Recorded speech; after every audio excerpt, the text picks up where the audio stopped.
Çok teşekkür ediyorum öncelikle Nurdava daveti için. Programın da verimli geçmesini temenni ediyorum. Şimdi ben tabii dünkü programa katılamadım ancak bu sabah bir kısmına katılabildim. ئەمڕۆ کە بەشداریم کردووە دەمەوێت بڵێم کە زیاتر پێشاتەکانی ڕۆژهەڵاتی نێوەڕاستە کە زیاتر کێشەکە لە سووریادایە ئەو قەیرانەی کە لە سووریادایە قسەی لەسەر دەکەین قەیرانی سووریا تەنیا پەیوەندیدار نییە بە تورکیاوە بڵێ ئاکتەری زۆری دیکە هەن ئەمڕۆ ئەگەر بێت هەڵسەنگاندن بۆ سیاسەتی تورکیا بکەین لە سووریا یەکێک لە عونسوڕەکان ئەوەیە کە کێشەکە ناوچەی نییە بەڵکو ماوەی 8 ساڵە کێشێکی نێودەوڵەتیە ئەمڕۆ ئەگەر بێت و باسی کێشەی سووریا بکەین بێگومان ئەمریکا رووسیا وڵاتانی ئەوروپاش دەبێ قسەیان لەسەر بکرێت هەڵوێستی ئەو لایەنانەش دەبێت لەم چوارچێوەیە باز بکرێ تورکیا لە یەکەمی قەیرانەکەەوە باسی لەوە کرد کە پشتیوانی لە سووریا دەکات بۆ چاکبوونی ڕەوشەکە بەردەوامە لەو هەڵوێستە ئێمە دەبینین کە گۆڕانکاری زۆر لەو سیاسەتانە ڕوویاندا چەندین پلاتفۆرم کە بەتایبەتی جنێڤ کە ئەمە بە قۆناغی جنێڤ ناوی دەبین لەلایەکی دیکەوە تا دەڕوە مەوجودیەتی رووسیا و ئێران لە سووریا بێگومان لەمەوە باسی قۆناغی ئەستانا دەکەین کە ئیران ڕۆڵی هەیە بە هەمان شێوە ئەمڕۆ لە مانگی ئاداری 2019 بە شێوەیەکی گشتی ئەگەر بپرسین کاریگەری تورکیا لەسەر سووریا چییە سەرەتا دەبێت لەمە دەست پێ بکەین کە ئاسایشی خۆی بپارێزی تورکیا دەبینین چەند مداخەلێکی سەربازی کردووە جگەلەوە ئەو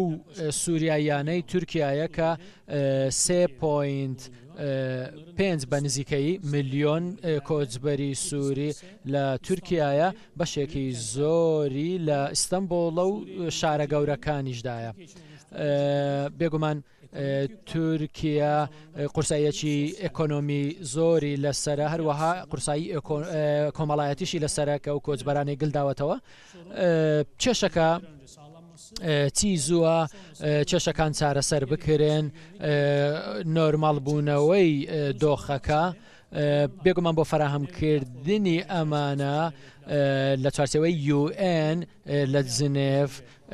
هەنگاو دەندرێ هەروەکو من باسم کرد فۆرماتی ئەستانە هەیە لە ناوچەکە بە شێوەیەک لە شێوەکان ئەکتەرەکاندا دەنیشن لەسەر مێزەکانی گفتوگۆ و دیزاینی جیاجیا دەکرێت لە کێشەکە هەروەکو گوتم ئەو کێشەی ئێرە زیاتر بووەتە کێشەیەکی نێودەوڵەتی ویلایەتە یەکگرتووەکانی ئەمریکا و زۆر لە ئاکتەرانی دیکە جێی باسن هەر بۆیە بۆ گفتوگۆیەکی چارەسەرکار کە چارەسەر نیشان بدا دەبێت ئاکتەرەکان پەنجە لەسەردا بنێن بێگومان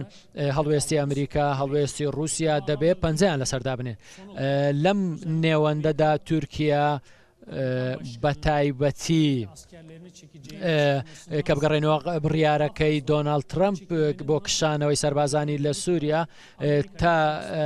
ئێستا تورکیا لە تەماسدایە بۆ ئەوەی بزانێت شێوازی کشانەوەکە چۆن دەبێت لەم هەفتەیەدا دیبلۆماتکارانی تورک و ئەمریکی کۆبوونەوە هەروەها لایەنی سەربازیش ئەم هەفتەیەش لە ئەنقەرە کۆ دەبنەوە بەم شێوەیە چۆن ئەم قۆناغە جێبەجێ دەکرێت تەماسەکان چۆن دەبن هەوڵ دەدەن دیاری بکەن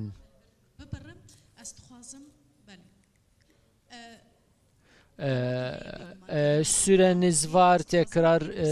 زێدە بکەم پشتی مەسەلا سووریە هەرێما کوردستان ئەف دەر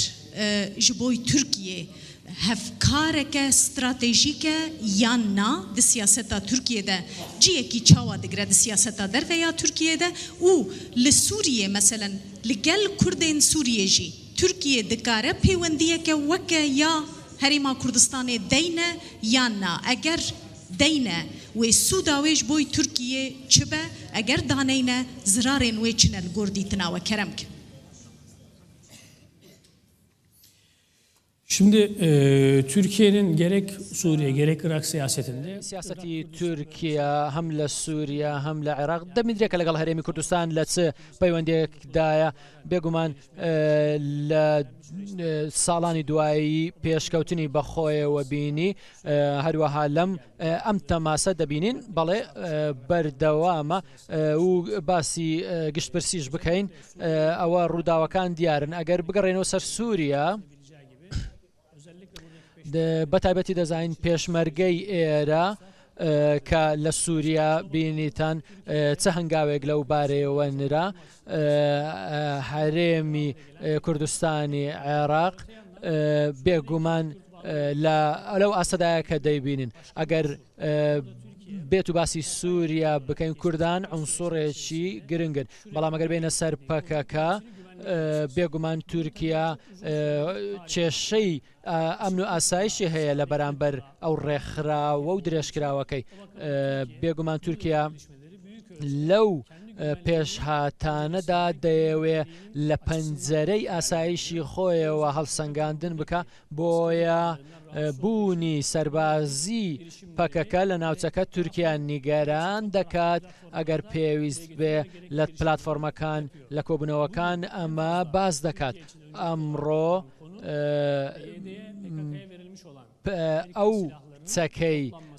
لەلایەن ئەمریکاوە کە دراوەتە پەکەکە و یەپەگە نیگەرانیە لە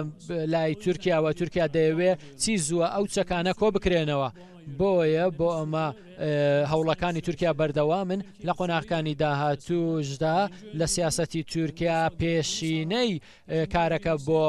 فەراهەمکردنی ئاسایشی خۆی کۆکردنەوەی ئەم چەکانەیە بێگومان بۆ سنوورەکانی